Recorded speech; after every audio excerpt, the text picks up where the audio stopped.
and welcome to Plato's Cave on WZZR, coming to you from Australia for Revolution Radio on revolution.radio. It's home to ideas that are fresh, uncensored, not so smelly in your belly, I hope. The station does not get any support from any government, or corporation, or other entity other than you, dear listener. So if you can donate, please do. Any kind of currency is good. Crypto is good. Gold and silver are good. Diamonds are good. We probably don't take chickens. Chickens are not so good. But maybe you can't donate. And that's okay, because things are tough all over, and they're going to stay that way, everybody. And just to let you know, they're going to stay. I'm going to talk about that for a second as well during the coming hour. So tell people about the station if you can't afford to donate. That's okay. We can spread the word. Maybe increase our listen numbers. That would be good. That would be good. And be one of those guys that said, "I told you so." Why not? Be that guy. Be that guy. Today is Tuesday, the 24th of September. How did that happen? 2024. Now, seriously, how did that happen? This was a serious question. What? You can catch the cave on the air, on the line, all the time, and on your smart device. So you're going to have to listen anywhere or listen at home on the Grace Table of Digital Radio. Why don't you? Archives are free. Another good reason to donate. Just get in there. Always something new. Always something interesting. When was the last time anyone has offered you anything for free? No one gives you stuff for free. Nobody. Zero. Before we start broadcasting at you in anger, we would like to acknowledge the traditional custodians of the land from which we broadcast. And for Dave, it's the Dark and John. Thank you, sir. For myself, of course, the Iraq people, and we like to pay our respects to elders past, present, and future. Thank you very much. We also would like to thank you for the guardianship that you've provided for the land over these last 40,000 years. Maybe longer. Maybe longer. That's a long time, 40,000 years. Our history goes back 5. Maybe 10,000 years if you're really stretching it. Before I want to talk about the obvious thing, I want to talk about something else. Dave has been talking about this for some time now, but we talk about the Great Reset, right? And what that means, and essentially, plan seems to be to have everybody not own anything, right? And they'll be happy. And, so you have a living wage. You're probably not going to work either, because even if you're qualified, excuse me, finding work is tough. Just to give you an idea, I've been in IT now for, it's going on 30 years. And I know a lot of people in IT, people that have more qualifications than me in certain areas and are more specialized, and really would be really great people to have on board in your company with 30, 40, 20 years of experience, etc., etc. They find it really, really hard to find work. Really hard. I mean, it's just what? And that's by design. And AI and all that is not helping. I went to a conference today, the Dell conference in the ICC in Sydney, and talking about AI and what it will do in the future and how it's going to change things. And it's all wonderful, but what about jobs? What about people? We never really. I won't go into it. The point is this Great Reset thing is actually starting to take shape.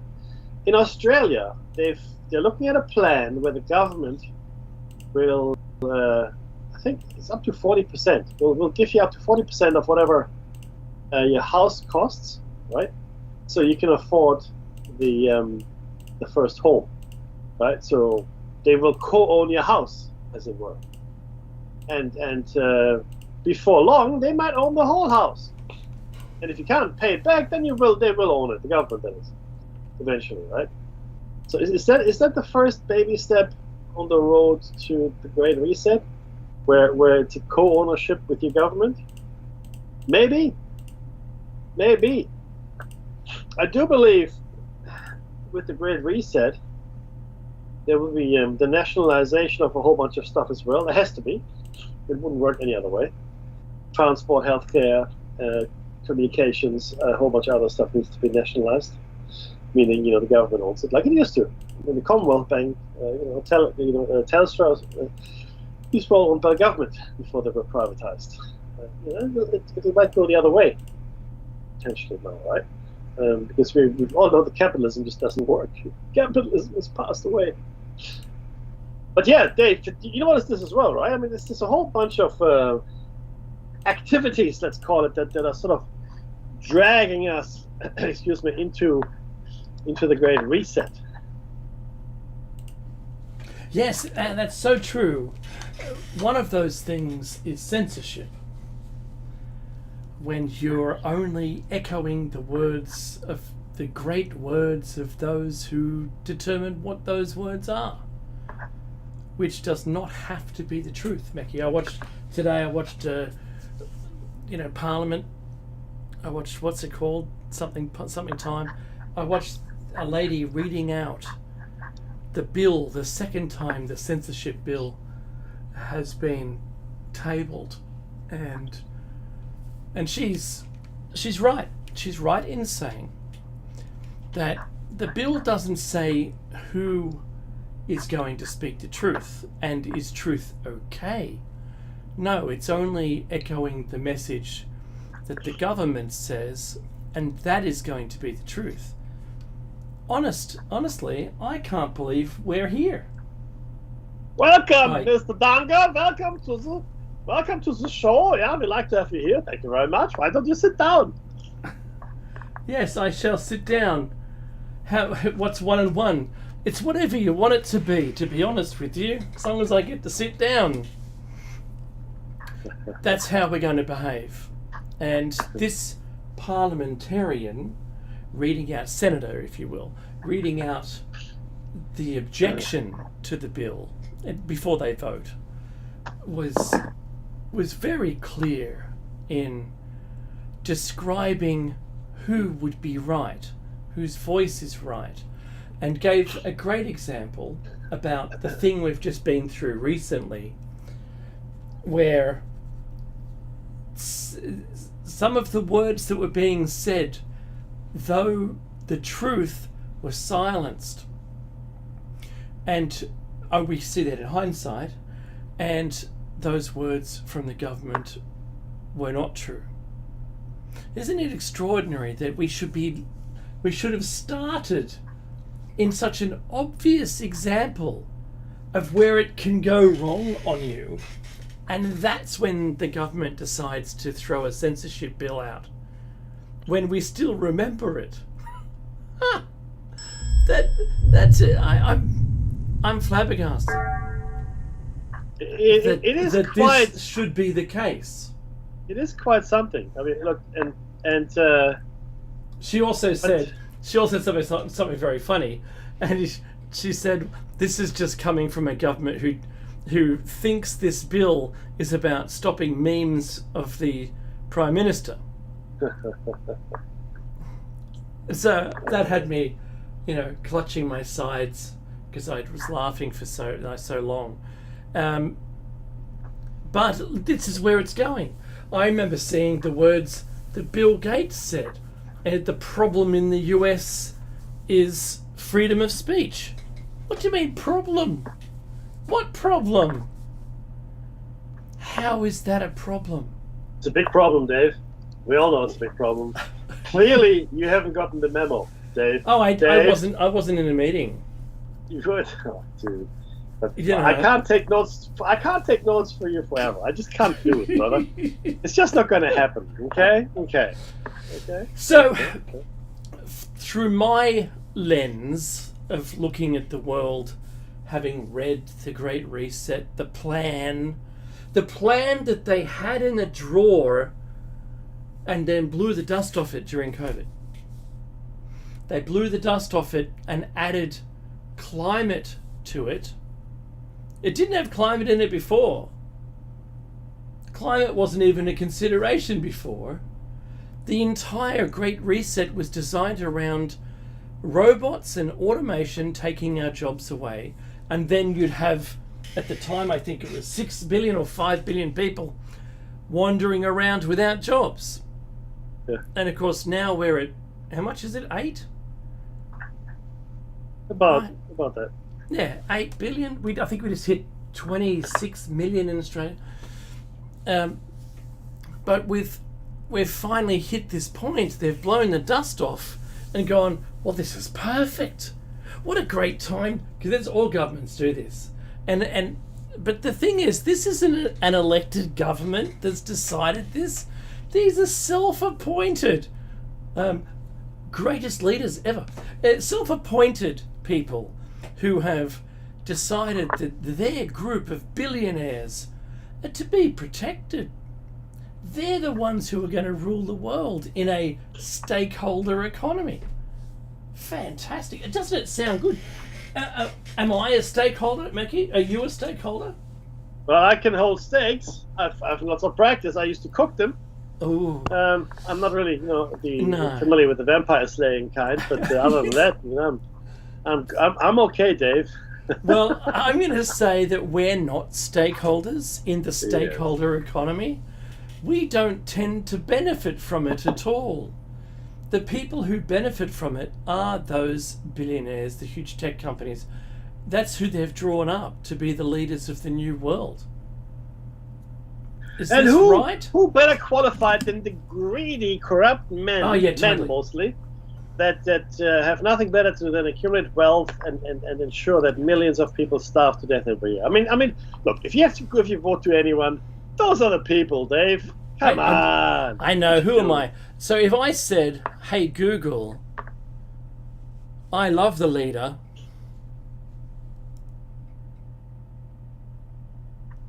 Yeah.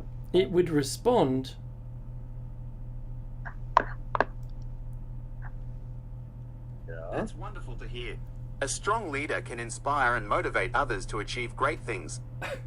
Would you like to discuss a particular leader or leadership quality that you admire? No, bugger off. So.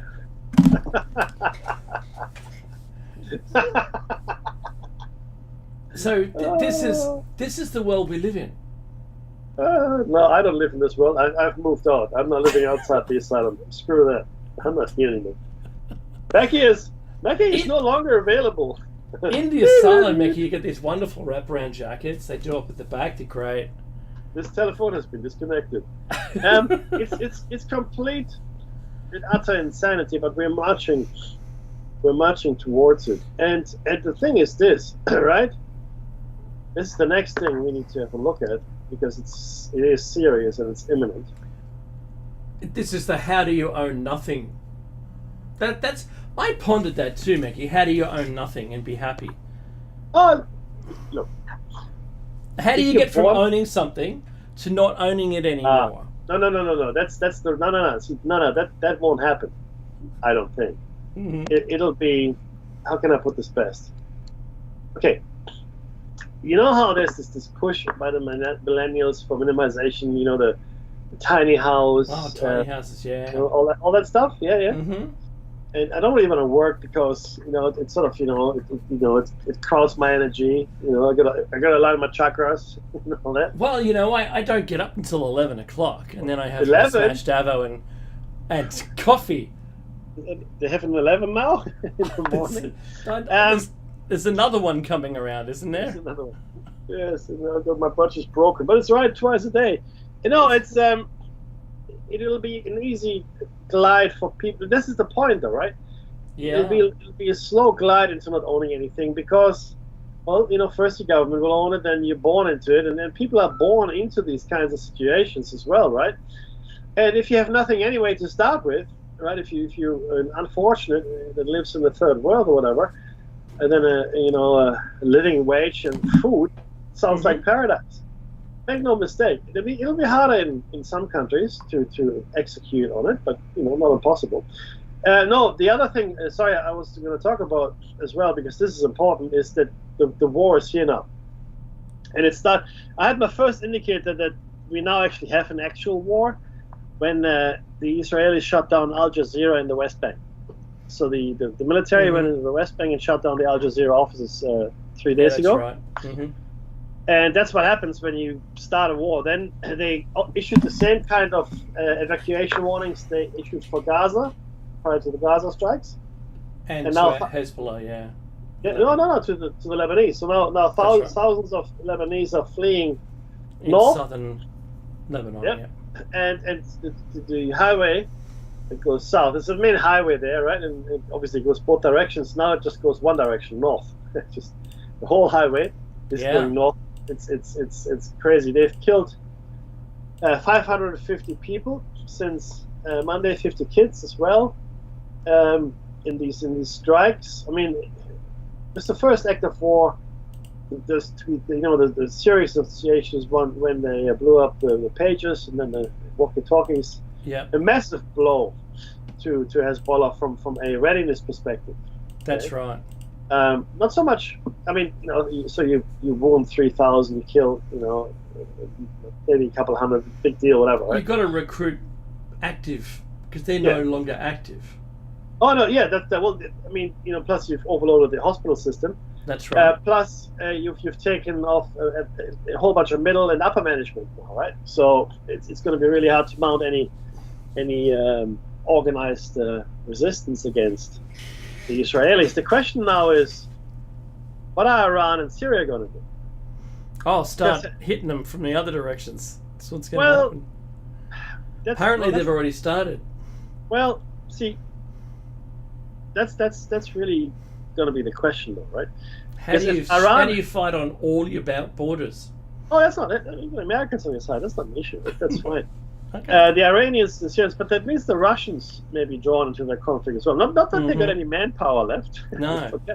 forget about that. Because the Ukrainians are now making massive incursions into Russian territory. Massive. Forget the invasion. I'm talking about blowing up, weapons depots, etc. Right. Well past Moscow. Yeah. Well, we are talking hundreds of kilometers or miles, if you will, inside Russian territory. And these are cardboard drones, you know that, right? Well, yes, some of them. Some of but them they have more sophisticated missile systems as well, and they're now allowed to deploy them inside Russia. Oh, I still heard no today. It's only going to be the source. Yeah, they definitely are. But the conflict is now sufficiently ripe. It's probably a good word. Ripe. It's ripe to spark. And in fact, I had a couple of commentators today I listened to. They both said, it will be a regional war, but probably something bigger. Yeah. Probably something wider. And well, look, I think there are two aircraft carrier groups. There are. One is in the Red Sea and one is in the Mediterranean, if I'm not mistaken. And yeah, I'm looking at the Al Jazeera website here as well. It's going to be interesting to see what happens over the next few weeks. I mean, there is no if Syria and Iran take it lying down, right? I mean, and because Israel has got only one end game. One end game. The end game is to secure its borders until the end of time. So Gaza is going to be Palestinian free. The West Bank is going to be Palestinian free. Southern Lebanon is going to be a buffer zone. Okay, they never have to worry about Egypt anymore because they actually got a peace treaty with Egypt, right? I mean, you never hear about anyone firing rockets from Egypt to Israel. Never. Doesn't happen, right? Only ever from Lebanon.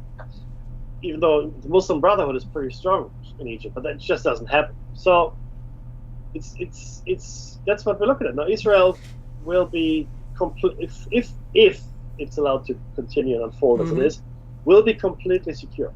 Okay, for the next 200 years, maybe longer, because Palestinians will be gone from the West Bank and Gaza, and like I said, southern Lebanon will be, I guess, a DMZ, demilitarized zone, right? Which would be massive. Because you have to understand the geography of the place. In southern Lebanon and northern Israel, you've got the Golan Heights, and the Lebanon or Hezbollah has got an advantage in geography because they're shooting down from the mountains, if you will, right, from the hill area into Israel. Okay, so there's a strategic geographical advantage. Of course, Gaza and the West Bank are way too close to Israel for comfort, so that's going to be taken care of. And a wonderful side effect of this attack on Lebanon is, of course, that no one talks about Gaza anymore. That's That's right. Because did you know the conflict in Gaza is over, Dave? It's finished. Did you know that? I Well, didn't. you know, according to the news, it's no longer making the top 5. It isn't. It isn't. So what happened? Neither is Ukraine, for that matter. Well, now Ukraine is finished, isn't it? I thought it was Do you know what's funny, Ricky? It's no different. I had so many good comments all along the way there. The first one was Elaine saying they can't spare a square. That's Russia, right? So look, you're totally right. You are, and my concern lies more around how are we, as Australians, going to deal with our current citizens who have origins in the Middle East. Oh, not only that, but they are there at the moment, and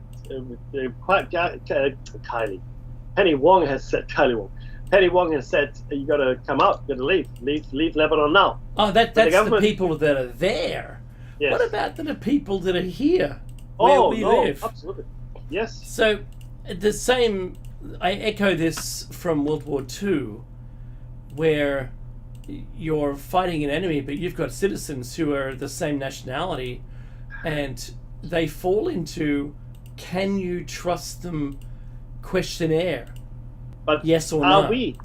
Are we going to?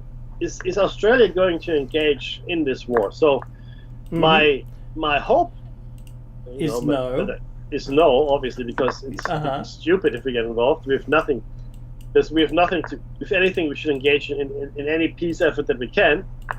No, the bigger question, or the more immediate question, is how will Australian citizens react to each other? What do I mean by that? So yes, you're right. Of course, we've got many Lebanese citizens here. Of course, both Christians and Muslim and Druze and otherwise, and we also have many Jewish citizens. Now, people always confuse the two things. Jews are not all Israelis, and not all Israelis are Jews. It's like a Venn diagram, right? Mm-hmm. A lot of Jews are Israelis, and a lot of Israelis are Jews. Okay, but it's not exclusive. So, any anti-Semitic acts, any acts of violence against our Jewish fellow citizens is a crime. It shouldn't happen, because these are not people that are committing this. In fact, in Israel itself, many people are protesting, not just in Israel, elsewhere. They're wearing T-shirts like, not in my name, please, right?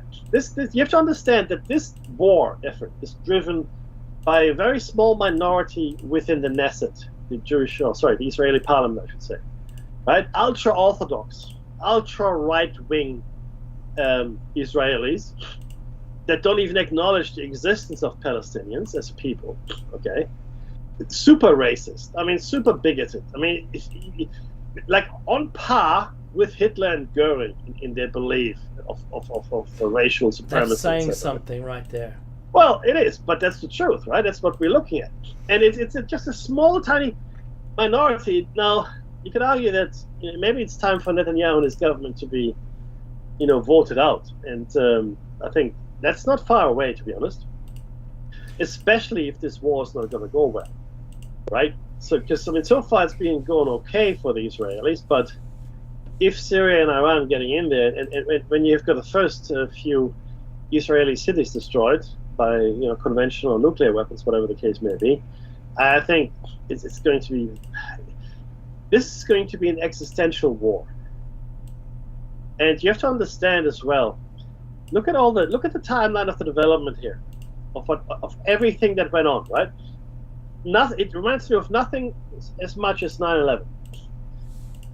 Looking at what's happened with the October attacks in Israel, and then what unfolded afterwards, reminds me incredibly of what happened after 9/11. Of course, nobody has said that out there, saying, did the Israelis let it happen, etc., etc. I will say it again, and I mean it. I find it unbelievable that the Mossad or any other of the Israeli intelligence services did not know that the October attacks were going to happen. I'm not saying they planned it. I'm not saying they made it all happen at all. What I'm saying is I find it very hard to believe that they did not know it was coming. And just like in 9/11, at the very best, they let it happen.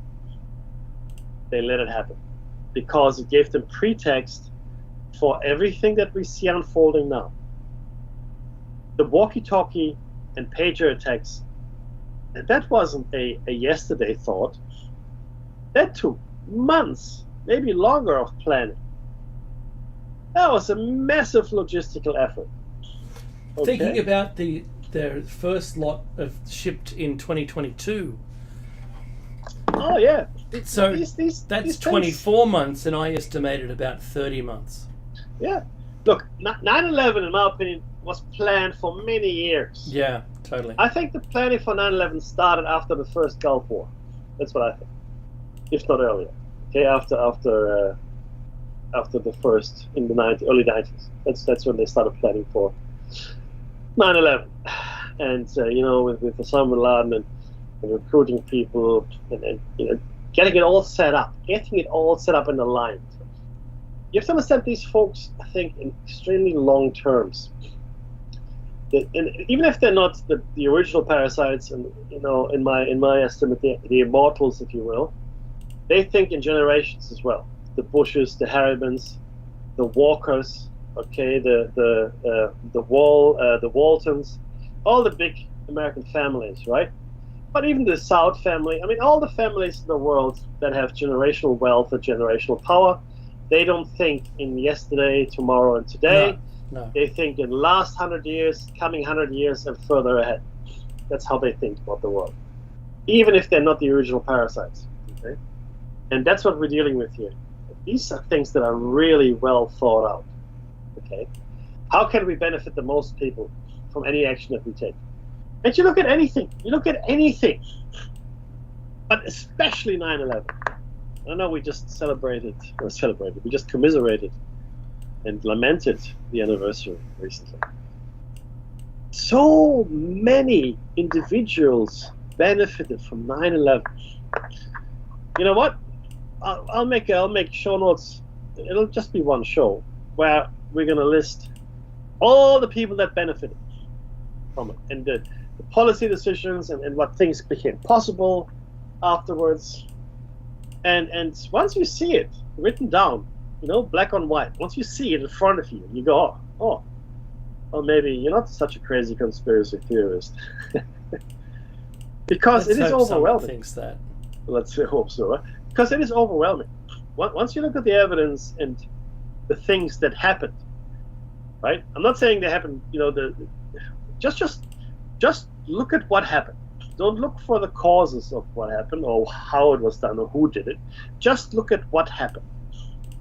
And when you look at it all, you go, oh.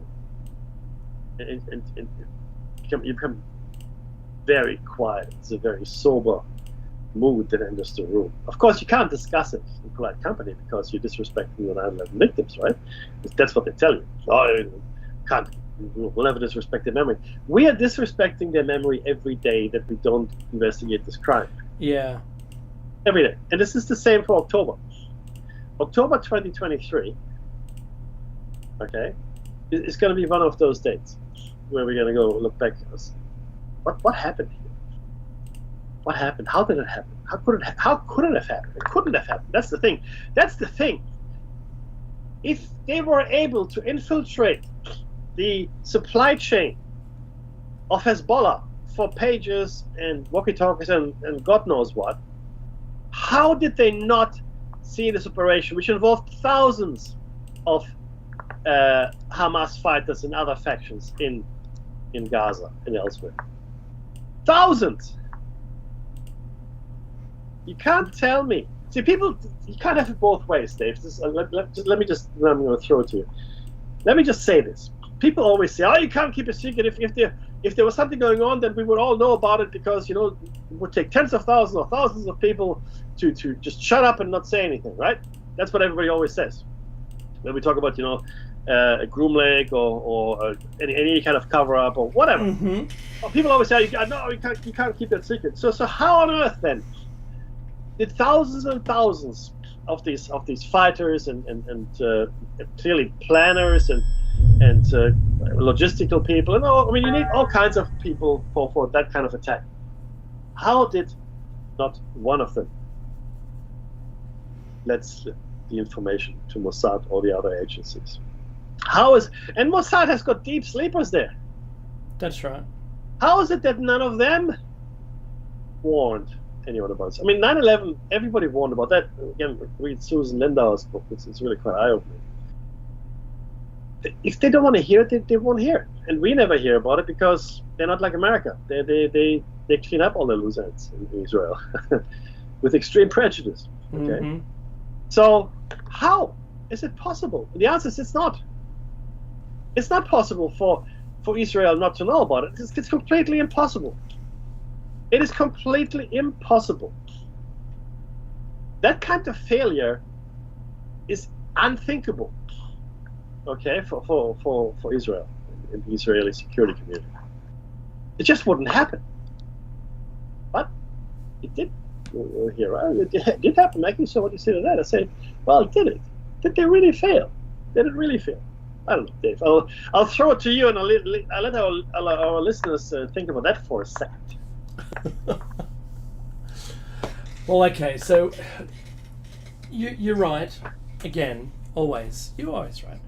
And that is that people can keep a secret. People do keep secrets. There are things and pressures upon people to keep the secret. There's firstly a willingness to do it. And then, as time wears on, you may find yourself, not me, but people find themselves challenged with keeping that secret. And it's worse if there was wrongdoing as part of that secret. And that's where I think, I'm not taking my hat off to anybody at all, and there's right ways and wrong ways of doing things. And if you're working for a government that's corrupt, and if you keep those secrets, that's going to burn you. That'll dissolve you from the inside. And I would always look at I look at this from one position only. If it's wartime, secrets are on, and bad things are going to happen, and it's just the way it's going to be. Because war isn't a good thing. War is a bad thing. Yes, war can mean the liberation of people from dictatorship, if you want to look at it that way. And that's a good thing.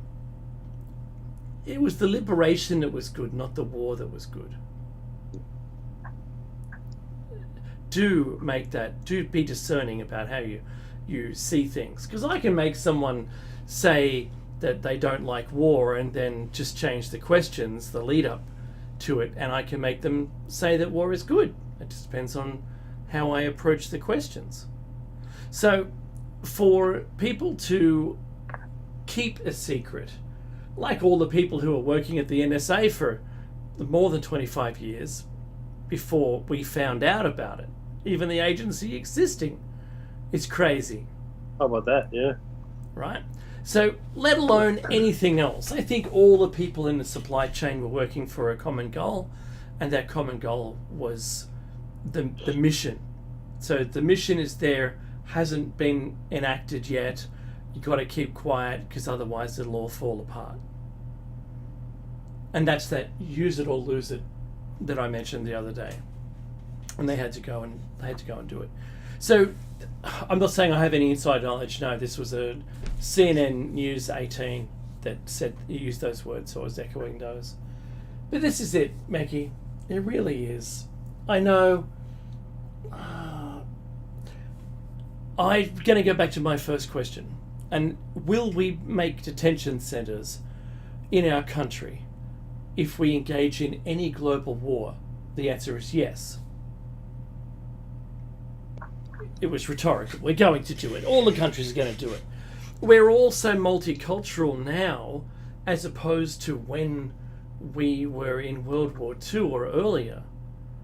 Unless you're Hungary, of course, because then, they don't really like that so much. But everyone else has a mixture of all the cultures in the world. So how are you going to deal with that? The Japanese during World War II in America were in internment camps.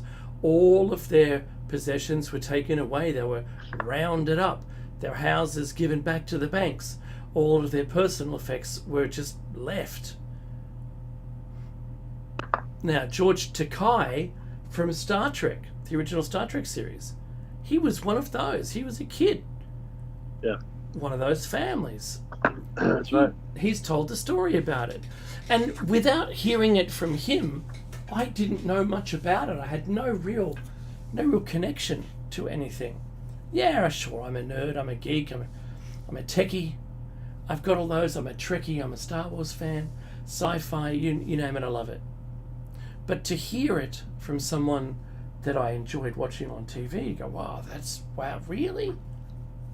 So it gets you to think, and I think if we were to join Israel in a greater conflict because they were from all sides and Russia had gotten in, then what do you do?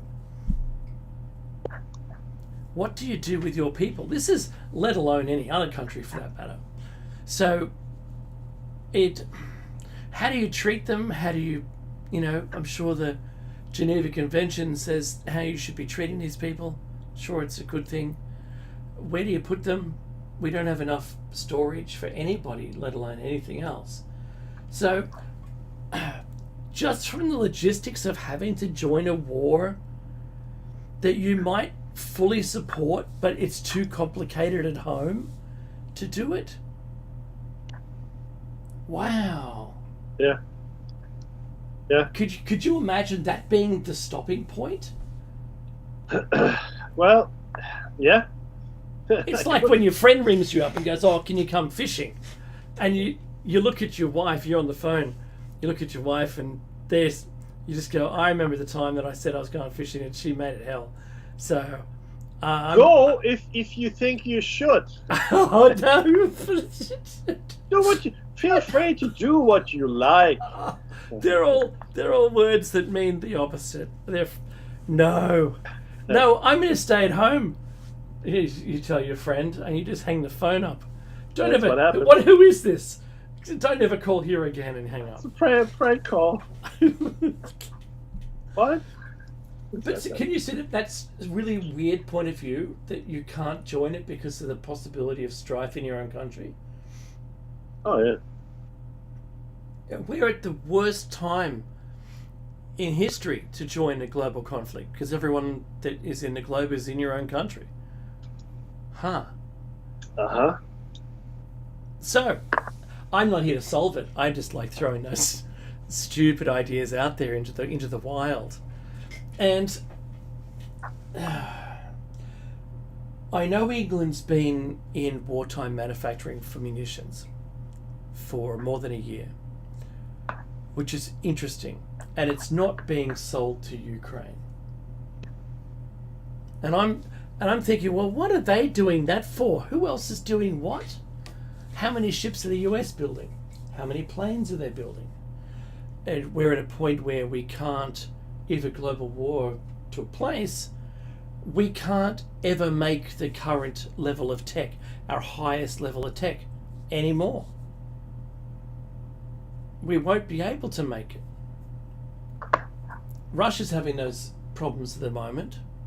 I know Taiwan would be devastated with anything that happened with them. They would not be able to make anything. Global chip manufacturing would go down the toilet. We'd be back to 30 nanometer chips, right? Instead of 10 or less. So do we do it even though the cost is high? I wonder if we'd embark upon any of this. Look, we're holding each other's pockets, mate. We can't do anything. Yeah, it's a good question. I think in Australia we've got a unique problem, and I brought it up a few weeks ago. It's the way we see ourselves and where we think we belong. We're talking about the Middle East. We are talking about the Far East. Okay? When news reports come in, like our ABC, our SBS News, We talk about Middle East, we talk about Far East. Now, the reason I'm harping on this is this. We are east of the Far East. Okay? We're east of China. And when I listened to the Indian news channel in English the other week, they talked about Western Asia. I go, okay, that's interesting. Western Asia, what's that? But of course, it's the Middle East. It's what they would call this is Western Asia as far as they're concerned. We haven't made the mental leap to understand where we are in the world. We do not understand our geography. That's why we have AUKUS. There's no good reason for AUKUS. AUKUS is a brain fart. It makes no sense in any world. None. Zero. AUKUS is a few old white men trying to hang on to some kind of, imperial glory long gone. It just doesn't make any sense for us to be part of that at all. We need to come to terms, as Australia, we need to come to terms with where we are in the world. Our biggest trading partner is China. That's right. What? Our biggest net immigration came from India these past couple of years. 700,000, thereabouts, 800,000. Net biggest influx of migrants. Not England, not Europe in general, no. In fact, over the last few decades, the net influx of immigrants has been from Asia. Asia, not Europe. And Africa to some extent, but that's not really a lot coming in yet, right? And if you look at the face of Australia, this is important for Australia. Otherwise, we'll end up where Dave said we'll end up, when we put our citizens in camps. Okay?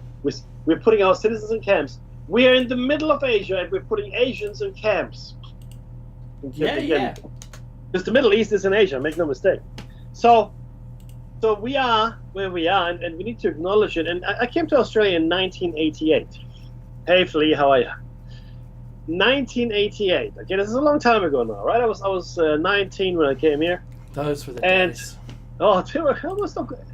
For me, it was liberating. It was a new thing, and I didn't have to worry about any bigotry, which was hilarious, which was really good. Anyway, and Australia was largely white. It was white, like especially in eastern suburbs, in Sydney, the North Shore, in the country certainly. But even in the city itself, the vast majority of people, they were Caucasian, by far. You go out further west, you've got more migrants, you see more Asian faces, more Indian faces, not a lot, but more ethnic people, from the Mediterranean, like Italians, Greeks, Turks, etc., etc.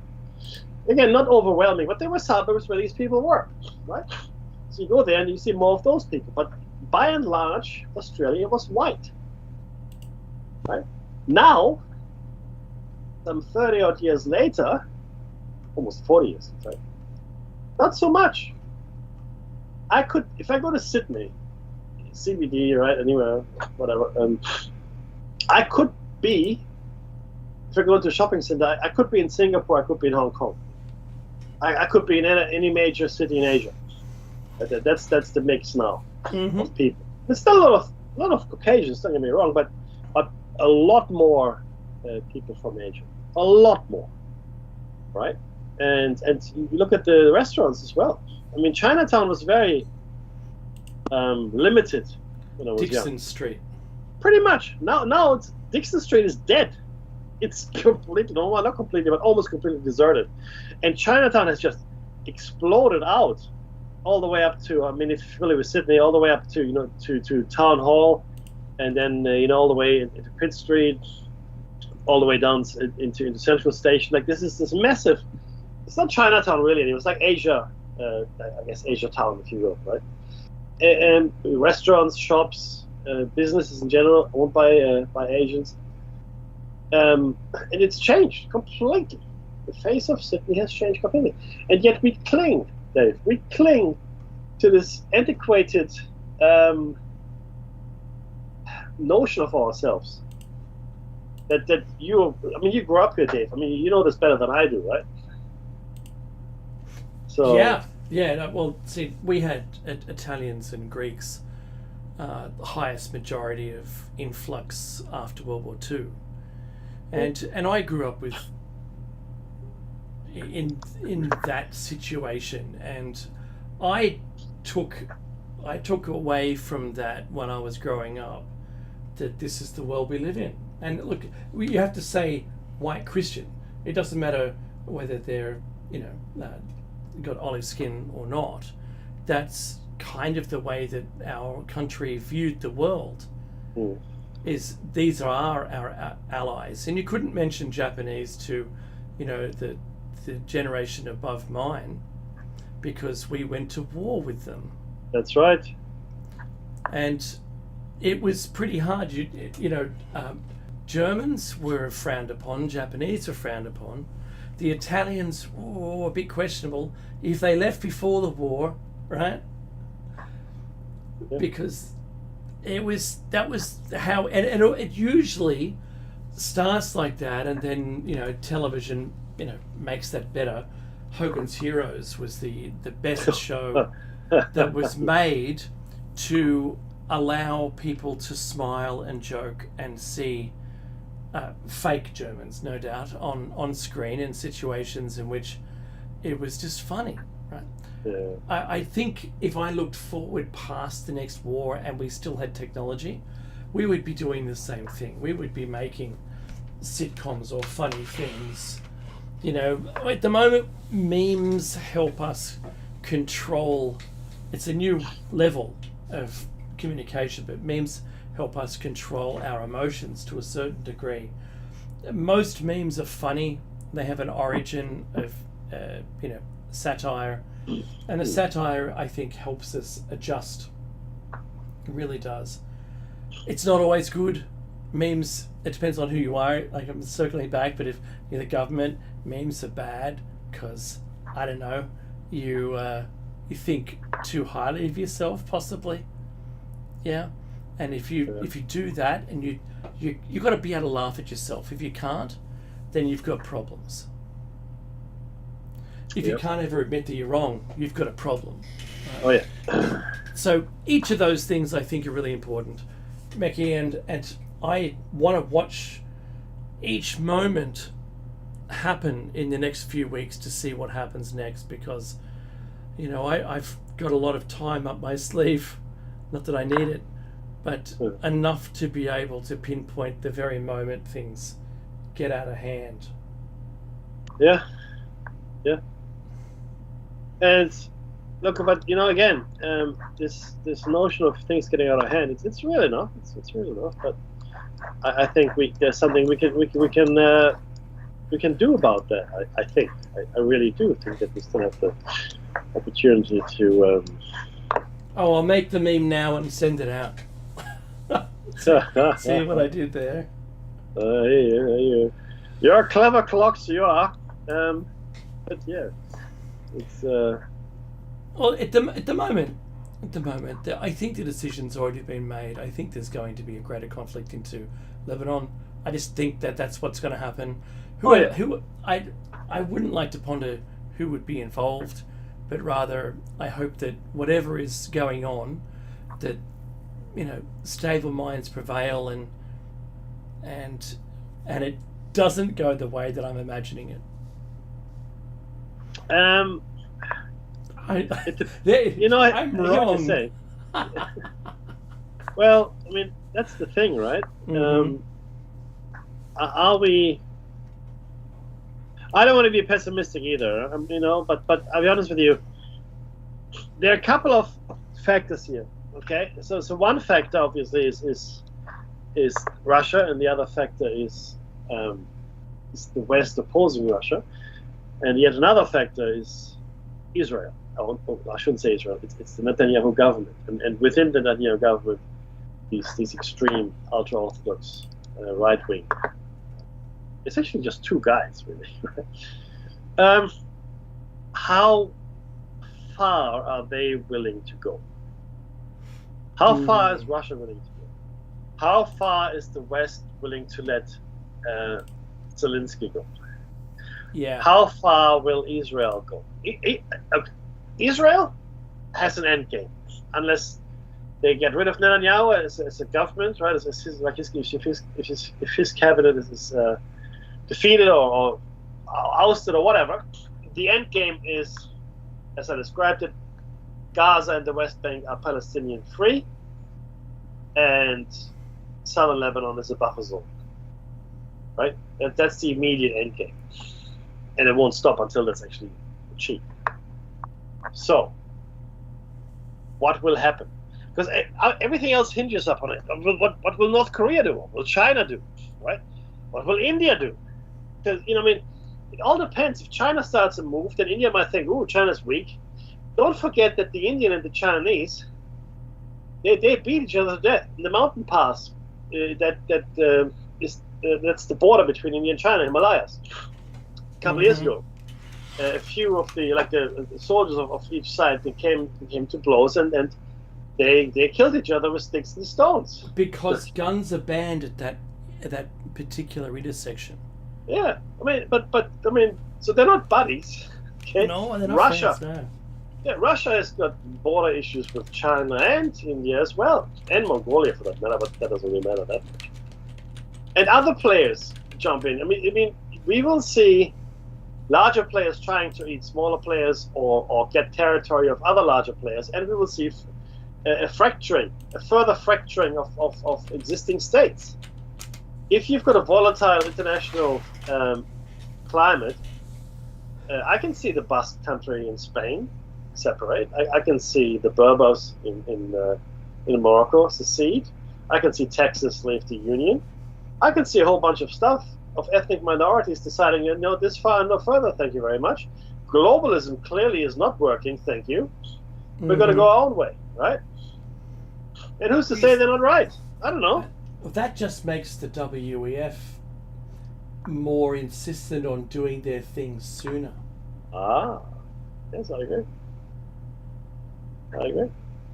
It's really quite insane in many ways what we're facing right now. In many ways, all of the crazy. ways. It's crazy, I tell you.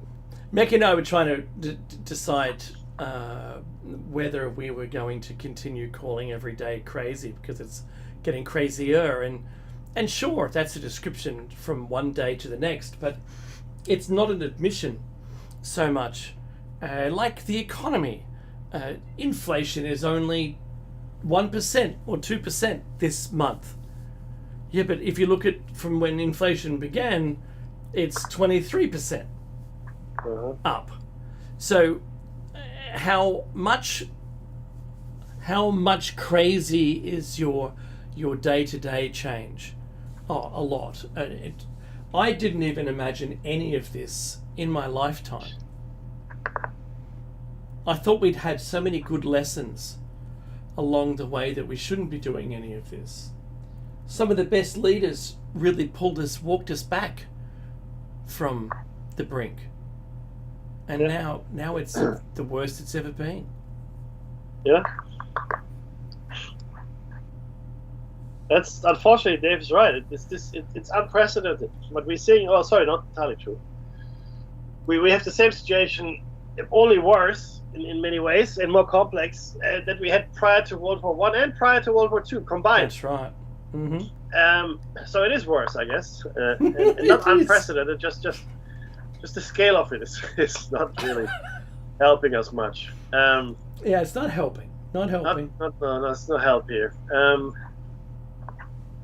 It's really interesting. I think we also have a magnifying glass with less than a minute, Mickey.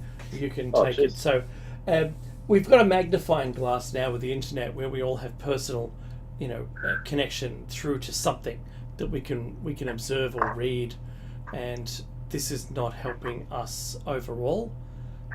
We're getting to see the progress as it's moving, rather than only getting monthly updates from the government. Back to you in the studio. All right, look, this has been. I'm not sure the music is going to, come to us in any moment here. This has been Plato's Cave, and we hope that you enjoyed your time with us a little bit. We'll be back on Thursday. Today's Tuesday, right? Yeah, Thursday. I'll be going on holidays. I'll see if I can get connection from there. I'll let you know closer to the date, but it will be in a couple of weeks' time. I'll go away with the family for the first time in a little while. Nice. Doomcast and Flea. Hopefully it wasn't too Doomcasty today. Next Thursday will be all up and upbeat and happy and laughter. I hope so. This has been Platos Cave. We hope you enjoyed it. Don't go anywhere. I'm sure more stuff is going to come up, but please dial in on Thursday with your brother. And Dave, Be safe.